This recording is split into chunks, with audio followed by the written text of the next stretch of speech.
your free roof inspections everybody likes to offer. What we like to do is actually, we want to show you today what we kind of look at on most of our roof inspections.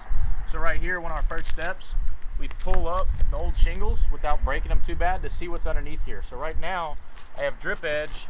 There's actually a gap between the decking. I can see what kind of felt is used. I can see how many layers are on the roof. So then I already know kind of what's going on with the story of the roof before I get up on top. Next thing I look at is right here underneath this valley. I try to see if there's a mineral barrier or ice and water shield or valley metal on the roof, or if there's nothing at all. So as you can tell right there how brittle this shingle is, I mean it literally just broke with barely putting any pressure on there. Now that we're up on the roof, as you can see all this right here, this is not storm related. It's a mixture of storm related, but this is just an old worn out roof.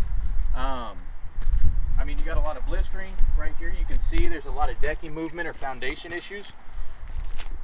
And you can kind of see, and it feels and sounds like there's a piece of metal underneath there. So maybe last time this roof was replaced or put on, the contractor might have put a piece of metal on there to try to suck it back down instead of replacing this decking. So at this moment in time, if we were to do a new roof on this house, biggest thing we'd need to do is address the decking and actually fix this issue instead of just taking it off and covering it back up and create more problems. Another thing we notice is all your fascia. So this right here is just rot, a little bit of mildew, and just nasty, just wear and tear over time. It needs to take some proper maintenance to take care of that. That is not storm related, so we can't get insurance or your carrier to take care of that because that's just proper maintenance of a homeowner. If this would have had hail hits on it, we could get that kind of stuff covered. Here's a little bit better photo or vision of what's underneath there. You can kind of see you got your drip edge. This felt is actually supposed to be laid over the top of the drip edge, not underneath it. So we would actually have to cut that up to see how many layers are on there. Once we're done with that, we start walking our way up here. We look at the chimney. Most code requirements, you are needing a chimney cricket to be installed on the back side, coming off of there. And of course, that means that the insurance company needs to pay and compensate you to make sure your home is up to code compliance. We take a look at your pipe jacks. So like right here, you can see this pipe jack is actually not even sealed all the way around this lead or the cast iron. So this should actually be sealed up all the way. These should be nailed down. As you can tell, usually squirrels are sharpening their teeth on this. They love to sharpen their teeth on them. And so this thing is just compromised and done. Right here, we would have to address this valley because what we need to actually put in here, instead of this valley metal that can start to wear and tear and start to rust out and create a water leak over time, we need to do a leak barrier and actually a heavier gauge metal on top of that leak barrier to make sure if we have excess water travel right here where it's a dead spot, or we might even bring it up to this homeowner instead of even having this valley whatsoever, get both homeowners on board on this duplex and actually reframe right here. And of course that would be an out-of-pocket expense, but it would prolong the roof condition and the age because now you're eliminating a dead spot for water to sit and travel. Other things we look for is we get a count of all the items on the up on the roof, all the accessories. So we got a turtle vent, another pipe jack. We get the right measurements to make sure insurance is actually getting the right measurements and getting the right quantities and amounts of everything. So we run around and count everything. Here's one of your wind turbines. Some people call them wind turbines, whirlybirds. Everybody calls them different things.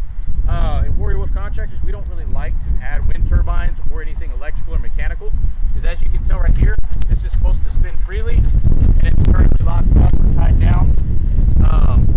Bearing could be out, it could have been making noise, stuff like that, so we get rid of that, and we like to make sure that we build a ventilation package that best suits your home and your attic conditions and the square footage of the attic. And what we do is actually formulate a intake and exhaust vent package for you that best suits your needs. And of course, if you don't currently have it, it's going to be something that you need to pay out of pocket, but it's a recommended upgrade to get better ventilation to prolong the roof along with the attic space. Other than that, we come over here. You can take a look. This is the water heater and your gas furnace. You got your vents. We want to see if there's any kind of hail or storm created damage on these. And also, if there is, we can get insurance to replace them. If we're already up here messing with the roof during install, we would usually recommend to the homeowner that we get our AC installer out here and actually replace these pipes. Since we're already here, we can reflash with all brand new piping.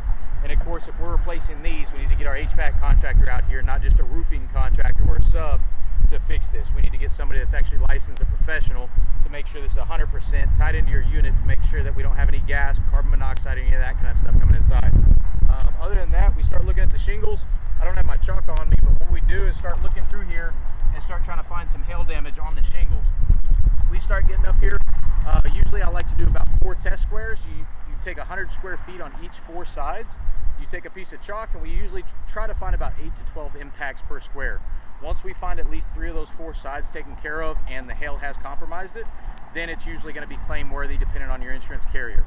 At that moment in time, we'd come down, show you photos. We take about 250 to 300 photos, take a look around the property, see what other items are up here on the roof, and then of course go downstairs, do a 360 round on the ground, look at all the other items, annotate it, take our notes, so then we can make sure that we are providing all the evidence and investigation for the insurance company to help better assist in negotiations with them.